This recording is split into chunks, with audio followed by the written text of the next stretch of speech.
ओम अज्ञानतिमिरन्धस्य ज्ञानाञ्जनशलाकया चक्षुरुन्मीलितं येन तस्मै श्रीगुरवे नमः। नमो ओम विष्णुपादाय कृष्णप्रेष्ठाय भूतले श्रीमते भक्तिवेदान्तस्वामिनिति नामिने। नमस्ते सरस्वते देवे गौरवाणी प्रचारिणे निर्विशेषा शून्यवादी पाश्चात्यदेशतारिणे। जय श्री कृष्ण चैतन्य प्रभु नित्यानंद श्री अद्वैत गदाधर श्रीवासादि गौर भक्तवृंद। हरे कृष्णा कृष्ण कृष्णा हरे हरे, हरे राम राम राम हरे हरे। हरे कृष्णा कृष्ण कृष्णा हरे हरे, हरे राम राम राम हरे हरे। हरे कृष्णा कृष्ण कृष्णा हरे हरे, हरे राम राम राम हरे हरे। हरे कृष्णा।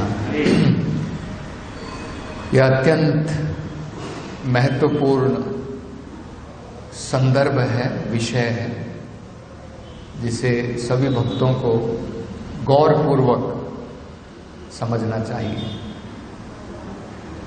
यहां पर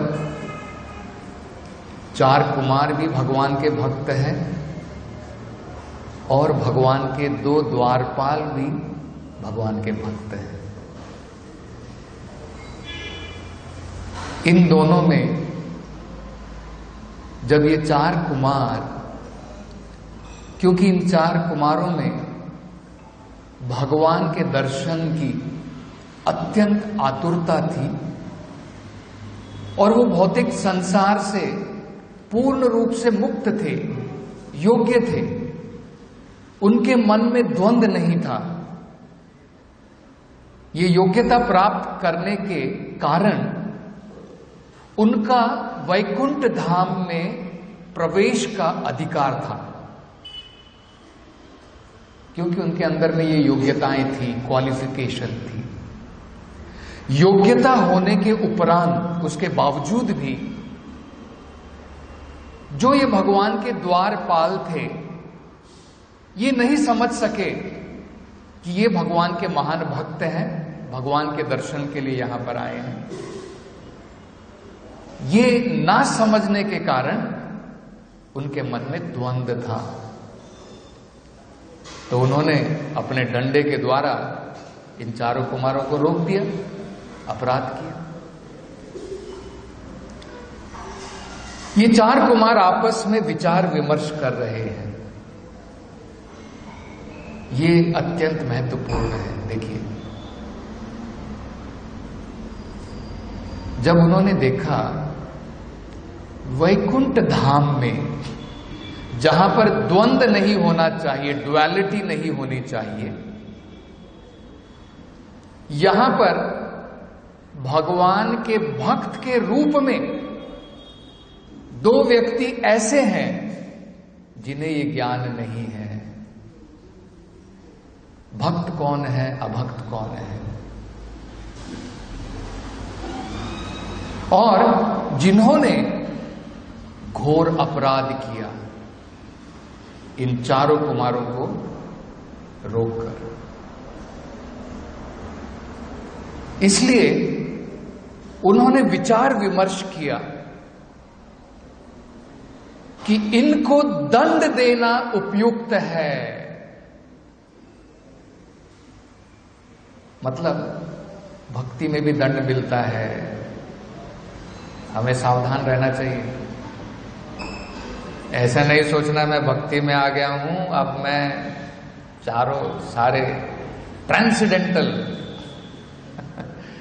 अब मुझे कोई कुछ नहीं बोल सकता, कोई कुछ नहीं कर सकता, जो मन में आए कर सकता हूं, ट्रांसेंडेंटल हूं, है ना।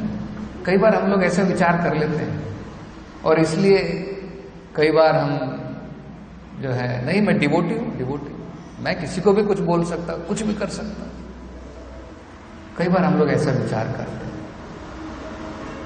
यहां पर यह बड़ा समझने लायक विषय है। देखिए क्या विषय है। 4 कुमारों ने यह विचार विमर्श किया है, ये जो भगवान के 2 भक्त हैं, जो भगवान की सेवा में लगे हुए हैं, देखिए ऑलरेडी सेवा में रत हैं, भगवान का पहरेदारी कर रहे हैं, क्योंकि इन्होंने अपराध किया है, अब इनकी सेवा छूटने वाली है इनके हाथों से।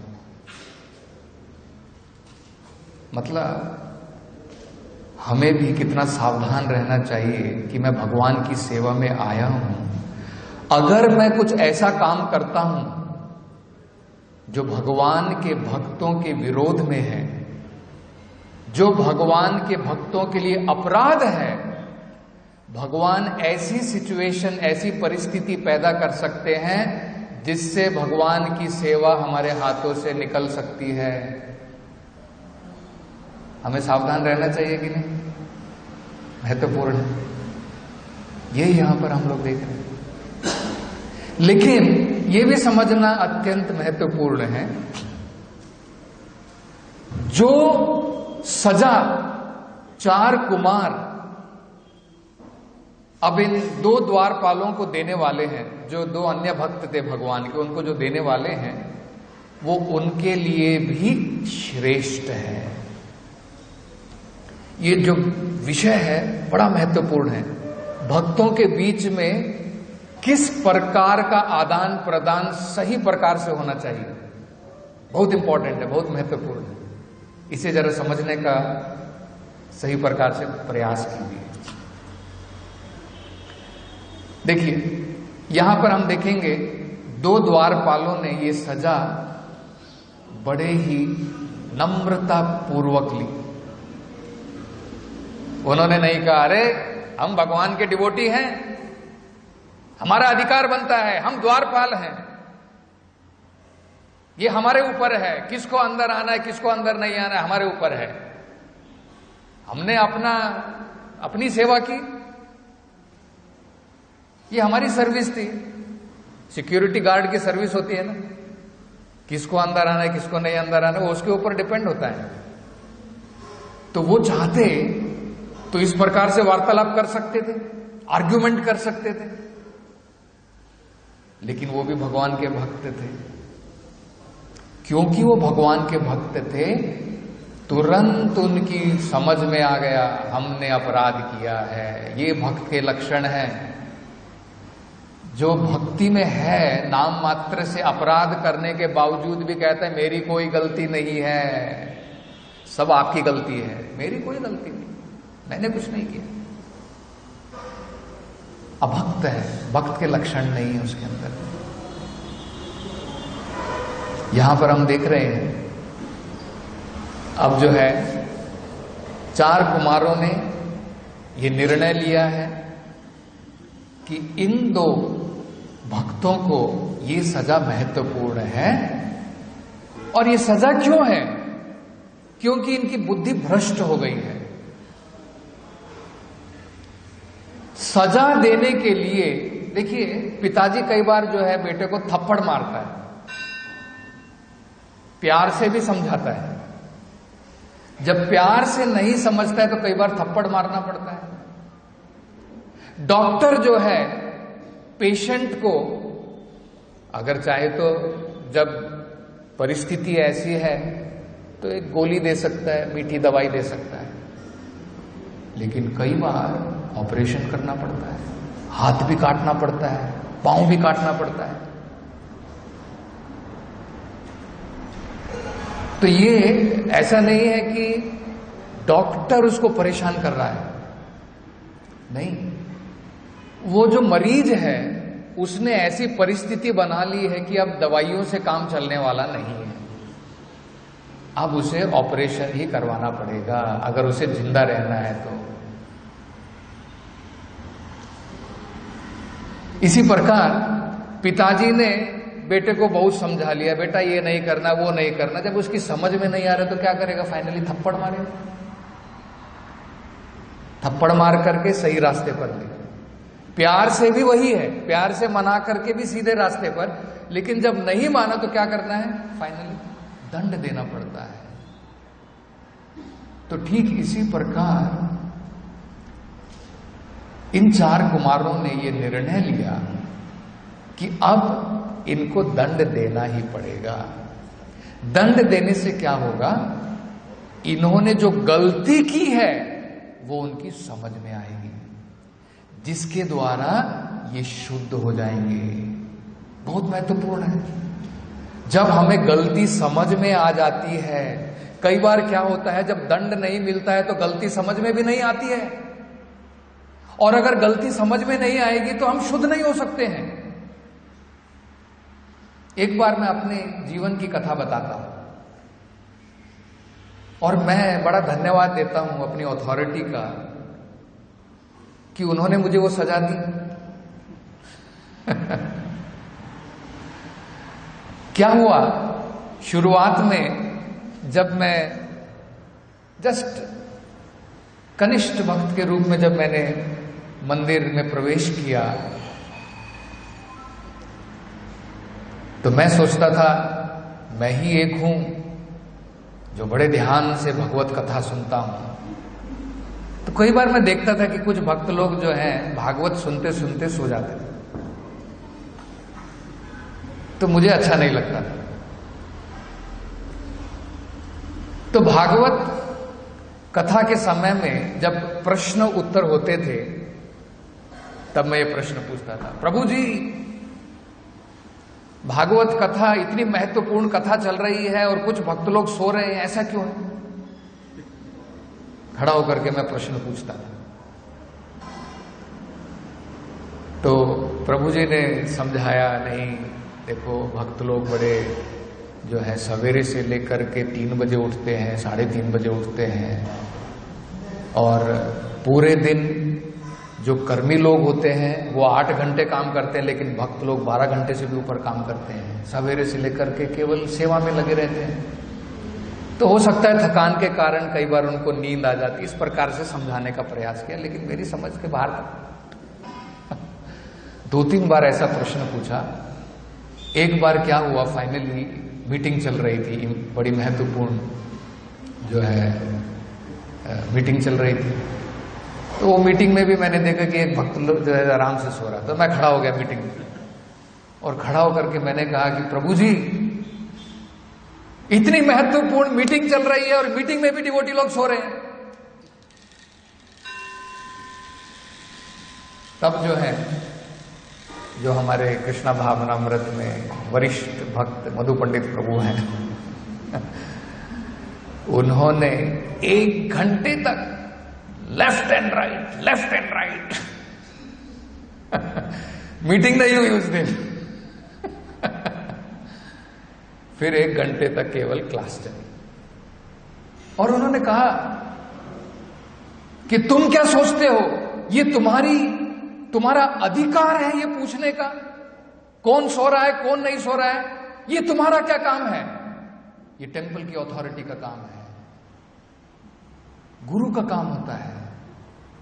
किसी के अंदर में ये तुम्हारे में गलती है, वो तुम्हारे में गलती है, हमारा कोई उसमें दिलचस्पी नहीं रहनी चाहिए, हमारा काम नहीं है वो गुरु या गुरु के द्वारा, जैसे टेंपल प्रेसिडेंट होता है, टेंपल कमांडर होता है, उनको देखनी पड़ती है, उनका ये काम है। वो देखना नहीं चाहते हैं, लेकिन उनको देखना पड़ता है, तो उनका काम है। तो उन्होंने कहा 2 महीने तक लगातार तुम्हें इन भक्तों के बर्तनों को मांझना पड़ेगा, तब तुम्हारे सर में अकल आएगी।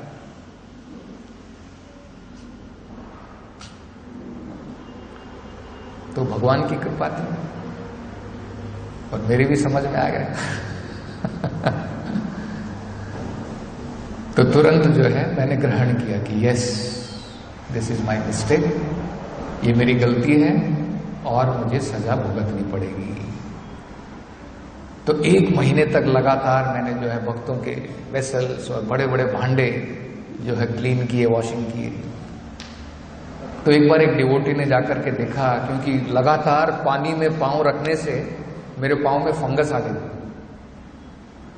तब उन्होंने मधु पंडित प्रभु से जाकर के कहा, प्रभु अब तो छोड़ दो, 1 महीना हो गया है, काफी है।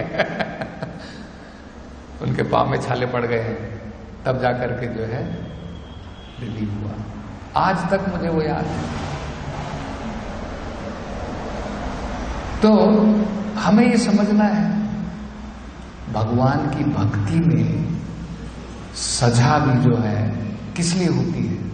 तो कई बार हमें सजा भुगतनी पड़ती है, हमारी भलाई के लिए। क्योंकि जो हमारी बुद्धि फिर गई है, जो हमारे में कल्मशता आ गई है, जो इम्प्यूरिटी आ गई है, उसको प्यूरिफाई करने के लिए, उसको शुद्ध करने के लिए। तो ठीक इसी प्रकार यहां पर इन 4 कुमारों ने इन 2 भक्तों को ये जो सजा दी है, ये महत्वपूर्ण है। दोनों भी महत्वपूर्ण है। 4 कुमार इस स्थिति में है, इस पोजीशन में है कि वो सजा दे सकते हैं। अगर हम उस स्थिति में नहीं है तो हमें सजा नहीं देनी चाहिए, हमारा अधिकार नहीं है। पुलिस सजा दे सकती है, आम नागरिक अगर सोचे कि भाई ये चोरी कर रहा है, मैं इसे सजा दूंगा, नहीं, वो हमारा काम नहीं है। ये भी हमें समझना है। तो सजा कौन दे सकता है, ये भी महत्वपूर्ण है। दूसरा, सजा अगर हम भक्त हैं, हमें किस प्रकार से भुगतनी चाहिए, किस प्रकार से हमें से स्वीकार करना चाहिए, ये इन 2 द्वारपालों से सीखना है। ये यहां पर इसका विवरण दिया गया है। क्या विवरण दिया है देखिए। तो यहां पर कहा है, तेषाम इतिरितम। तेषाम मतलब 4 कुमारों के बारे में कहा गया है। ये द्वारपालों ने देखा, ये 4 कुमार आपस में कुछ वार्तालाप कर रहे हैं और उन्होंने सुन लिया। वो क्या वार्तालाप कर रहे थे?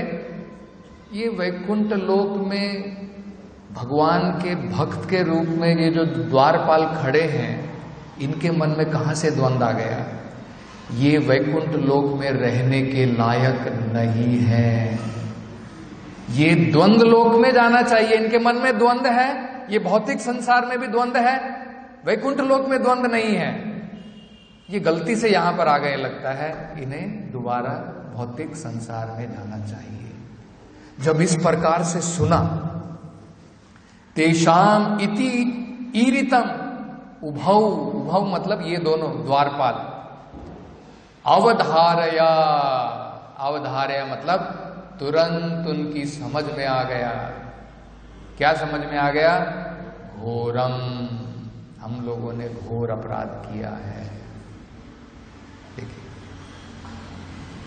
हम लोग बड़े पफ्ड अप होते हैं, प्राइड, भगवान की भक्ति में क्या आ गए? नहीं, 10 साल हो गए मैं भगवान की भक्ति कर रहा हूं, तुम कौन हो?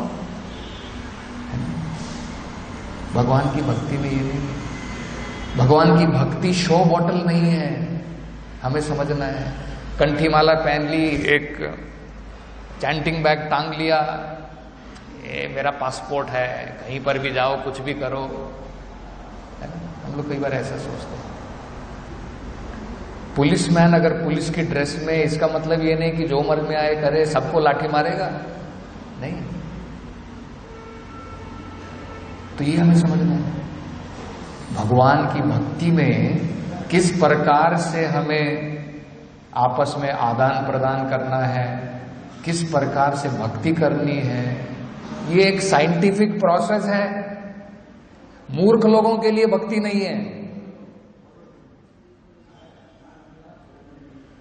जो अक्लमंद है, भागवत में भी कहा है, क्या कहा है भागवत में? कौन बताएगा? कलयुग में संकीर्तन यज्ञ प्राये यजंती ही सुमेधशा, अल्पमेधशा नहीं, मूर्ख नहीं, सुमेधशा, जो इंटेलिजेंट है, वही भगवान की भक्ति में आगे चल सकता है। तो उनको समझ में आ गया कि हमने घोर अपराध किया है। और क्या समझ में आया? तम ब्रह्मदंडम अनिवारणम अस्त्र पुगई। उनको समझ में यह भी आ गया, हमने जो घोर अपराध किया है उसका कोई निवारण नहीं है, कोई अस्त्र के द्वारा भी निवारण नहीं है। यह भक्तों की समझ में आ जाना चाहिए। भक्तों के प्रति अगर हम अपराध करते हैं उसका कोई निवारण नहीं है।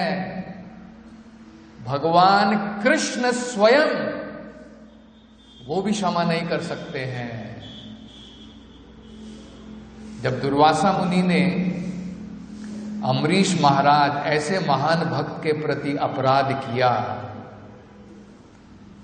तो सब जगह गए, कैलाश पहुंच गए, इंद्रलोक चले गए, ब्रह्मलोक चले गए कि मुझे कहीं पर तो जाकर के जो है निवारण मिलेगा, छुटकारा मिलेगा। कहीं पर भी उनको छुटकारा नहीं मिला। तब सोचे कम से कम विष्णु का ही तो चक्र है, सुदर्शन चक्र, उनसे तो जरूर निवारण मिलेगा। विष्णु के पास में भी पहुंच गए, भगवान ने भी कह दिया कि नहीं, मैं भी तुम्हें निवारण नहीं दे सकता। केवल एकमात्र जिनके प्रति तुमने अपराध किया है उनसे क्षमा याचना करो। अगर उन्होंने तुम्हें क्षमा कर दिया तो इसका निवारण है, अन्यथा कोई निवारण नहीं है। ये हम लोग एक गीत में भी गाते हैं, एक बड़ा सुंदर गीत है जिसमें कहते हैं कि अगर हम हरि नाम के प्रति अपराध करते हैं तो तारे हरि नाम, हम बार बार जप करेंगे, बार बार जप करेंगे तो हरि नाम के प्रति जो अपराध है जप करने से वो अपराध निकल जाएगा। लेकिन भगवान के भक्तों के प्रति अपराध करेंगे तो कहते हैं उसका कोई निवारण नहीं है। तो ये समझना बड़ा महत्वपूर्ण है। तो इनकी समझ में आ गया इसका कोई निवारण नहीं है, कोई अस्त्र ऐसा नहीं है जिसके द्वारा हम इसका निवारण कर सकें। आगे फिर उनकी रिएक्शन क्या हुई ये भी बड़ा महत्वपूर्ण। देखिए, हमारे को कोई सजा सुनाए, हमारा रिएक्शन क्या होगा, हम किस प्रकार से उस परिस्थिति में जो है पेश आएंगे, अलग रहेगा। यहां पर इन दो भक्तों ने किस प्रकार से इस परिस्थिति को स्वीकार किया, यह अत्यंत महत्वपूर्ण है। इन्होंने कोई आर्ग्यूमेंट नहीं की क्योंकि उनकी समझ में आ गया गलती हमारी है। समझने के बाद उन्होंने क्या किया, तुरंत इमीडिएटली उन्होंने जो है धरती पर गिर गए और बड़े ही भय के साथ, बड़े ही आतुरता, एंजाइटी, उस प्रकार से उनके जो है चारों कुमार के चरण कमलों को पकड़ लिया। ये संदर्भ भी बड़ा महत्वपूर्ण है। हमें भगवान की भक्ति करते समय एक ही मात्र भय रहना चाहिए और कोई भय नहीं है। एक ही मात्र भगवान के भक्त को भय है, मृत्यु का भी भय नहीं है भगवान के भक्तों को। भगवान का भक्त कहते हैं नरक लोक में भी चला जाए तो भी उसको भय नहीं है। एकमात्र भय क्या है, भगवान के भक्तों के संग से, भगवान की भक्ति, उससे कहीं मुझे जो है अलग ना होना पड़े, ऐसी परिस्थिति ना आ जाए। वो भय हमेशा रहना चाहिए। वो भय रहेगा तो हम लोग अपराध नहीं करेंगे। वो भय अगर नहीं है तो हम लोग सोचेंगे मेरी मर्जी, कुछ भी करूं, भगवान क्षमा कर देगा, मैं चैंटिंग कर रहा हूं, सब देख लेगा भगवान? नहीं, भगवान सब देख रहा है। भगवान ने देखा, और भगवान आएंगे, केवल भगवान क्या करेंगे? आने के बाद में कहते हैं कि यस, तुम दो द्वारपालों ने अपने स्वामी के हृदय को नहीं पहचाना और इसलिए तुमने अपराध किया, इसकी सजा तो तुम्हें मिलनी है। लेकिन उन्होंने निवेदन किया, भगवान ने स्वयं ऑन बिहाफ, देखिए उनके भक्तों ने अपराध किया, लेकिन भगवान कह रहे हैं मुझे सजा दे दो। चारों कुमारों को कहते हैं, और कहते कम से कम ऐसा तो करो, क्योंकि बोलते हैं सर्वेंट ने किया, एक्चुअली मास्टर उसका अपराधी होता है। सेवक ने किया तो उसका श्रेय जो है किसको जाएगा? मास्टर को जाएगा, स्वामी को जाएगा। तो भगवान कहते हैं कम से कम ऐसा करो, इनकी पनिशमेंट जो सजा है उसको छोटा कर दो, ज्यादा समय तक इन्हें भौतिक संसार में ना रहना पड़े। लेकिन फिर भी 3 लाइफ टाइम रहना पड़ा, 3 जन्मों तक उन्हें जो है असुरों के रूप में भौतिक संसार में जन्म लेना पड़ा। भगवान की भक्ति से विमुख हो गए। कहां भगवान के पहरेदारी करते थे, रोज भगवान की सेवा में लगे रहते थे, लेकिन अपराध करने के कारण भगवान की सेवा चली गई। लेकिन भगवान की भक्ति फाइनली टूटती नहीं है। भगवान किसी न किसी प्रकार से कैसे भक्तों को, जो भक्त पश्चाताप करता है मैंने गलती की है, जो दुष्ट ऐसा सोचता है कि मेरी कोई गलती नहीं है, मैंने कोई गलती नहीं की है, वैसा व्यक्ति एक्चुअली भगवान की भक्ति करने लायक नहीं है। तो इनको जो अपराध जो इन्होंने किया, किस प्रकार से उन्होंने स्वीकार किया, अत्यंत महत्वपूर्ण है। उन्होंने तुरंत स्वीकार किया कि हमारी गलती है और हमें क्षमा याचना करनी चाहिए। तुरंत उनके पांव में पड़ गए और क्षमा याचना पूछने लगे। तात्पर्य में और बहुत महत्वपूर्ण चीजें प्रभुपाद जी बता रहे हैं। प्रभुपाद जी कह रहे हैं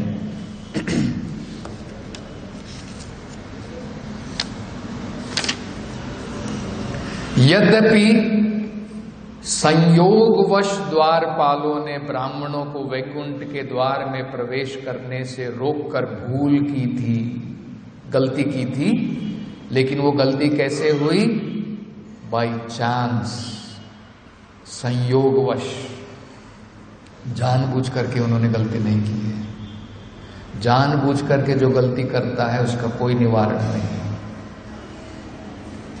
अगर हम लोग ये सोच लें मैं डिवोटी हूं, अब कोई भी कुकर्म कर लेता हूं, कोई प्रॉब्लम नहीं है, बाहर से सब रिस्पेक्ट दे रहे हैं, किसी के पास में भी जाता हूं सब हरे कृष्णा बोलते हैं,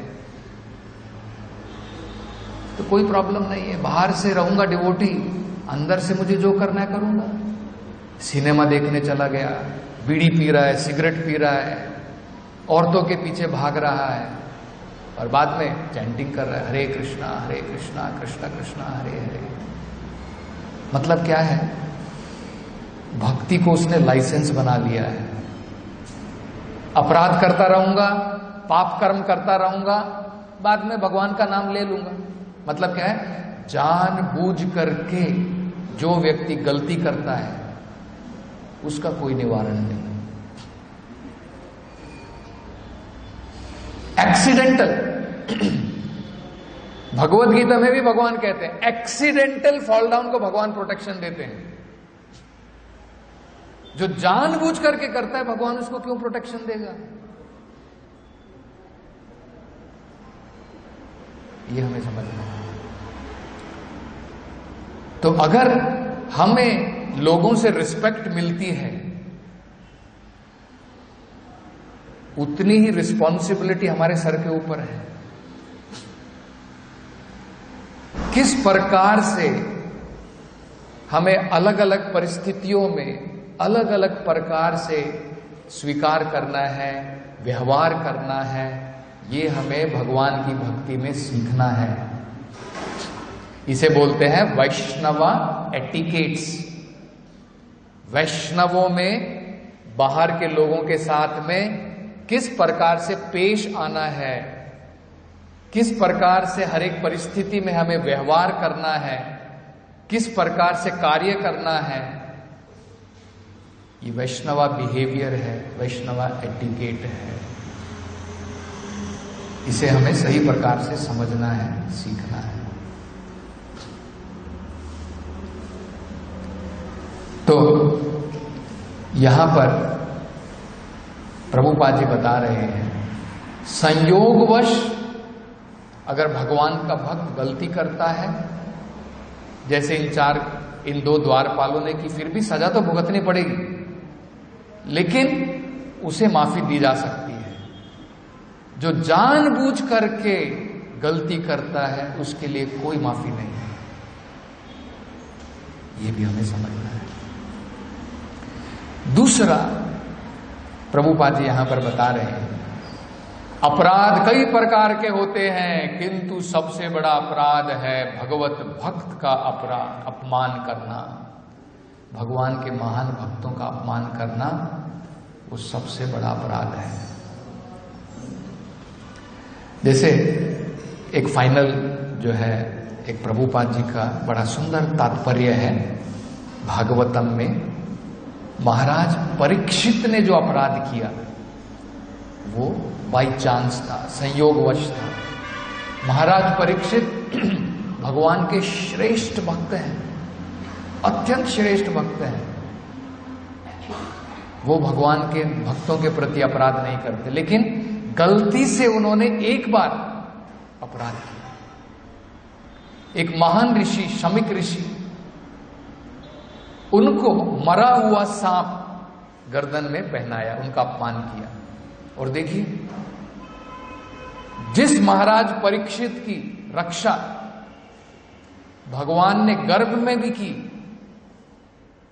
क्योंकि उन्होंने अपराध किया था, भगवान ने शाप के रूप में उनकी रक्षा दोबारा की, लेकिन शरीर की रक्षा नहीं की। 7 दिन में उनको शरीर छोड़ना पड़ा, लेकिन उनकी भक्ति की रक्षा की। वो बड़ा महत्वपूर्ण है।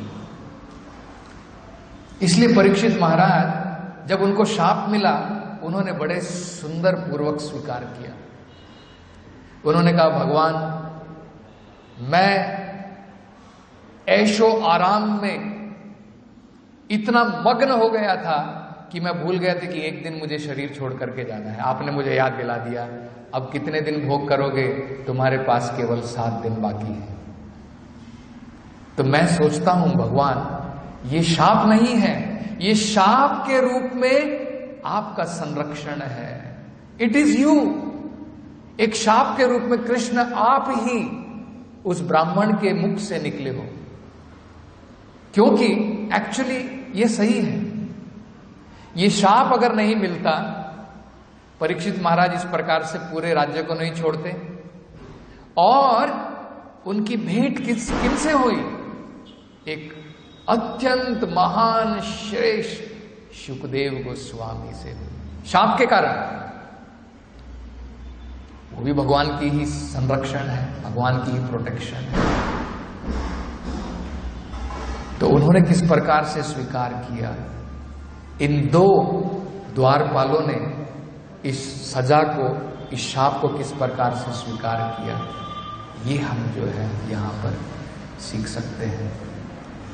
तो उस उपरांत में प्रभुपाद जी कुछ कहते हैं, उसको पढ़ता हूं। इंग्लिश में है, हिंदी में ट्रांसलेट करके बताता हूं। बड़ा सुंदर वर्णन प्रभुपाद जी करते हैं और उसके बाद समाप्त करेंगे।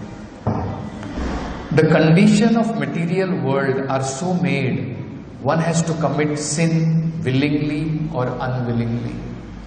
भौतिक संसार इस प्रकार से बनाया गया है कि कई बार जाने में, कई बार अनजाने में हम गलतियां करते रहते हैं, अपराध करते हैं, पाप कर्म करते रहते हैं।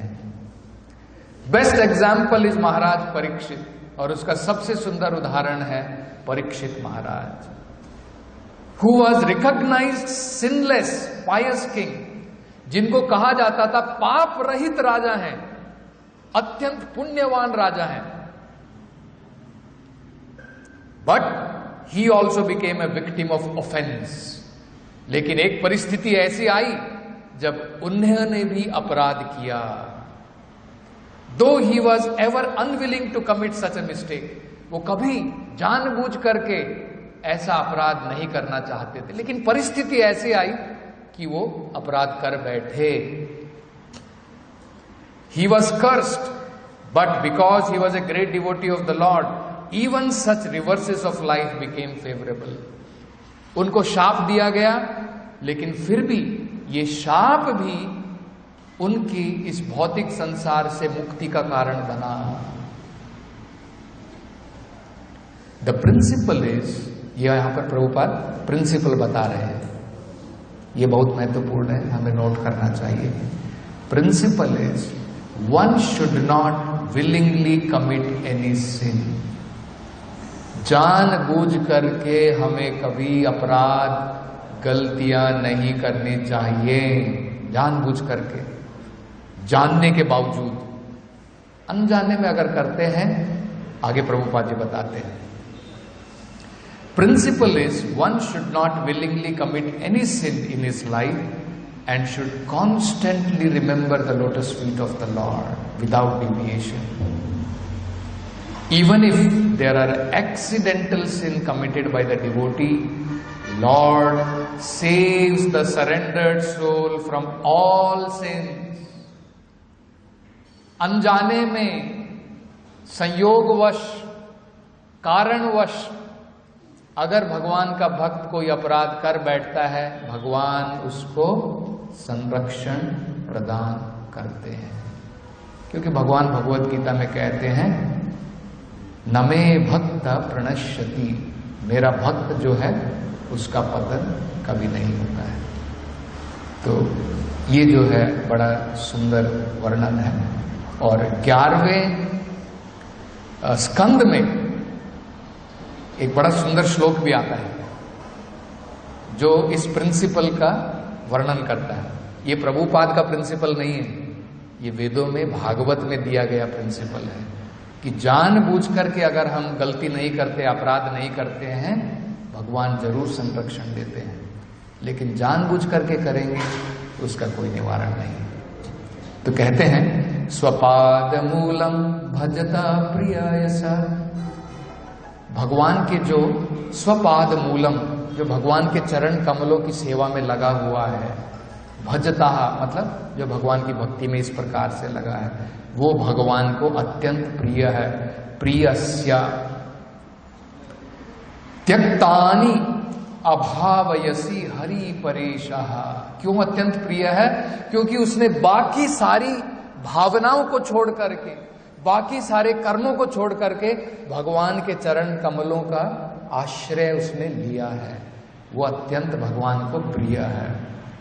विकर्म यत् च उत्पतितम कथंचित, अगर कई बार गलती से विकर्म करता है, विकर्म का मतलब होता है पाप कर्म करता है, कुछ गलतियां करता है, कुछ अपराध करता है, संयोगवश, एक्सीडेंटली अगर कुछ ऐसा करता है, धुनोति सर्वम हृदय सन्निविष्टः, भगवान जो उसके हृदय में बैठा है, तुरंत भगवान उसके पाप कर्मों को धो देता है। मतलब अगर हम एक्सीडेंटली, बाय मिस्टेक, गलती से, संयोगवश कुछ कुकर्म कर्म बैठते हैं, तो भगवान जो है उसको माफ कर देता है, धो देता है।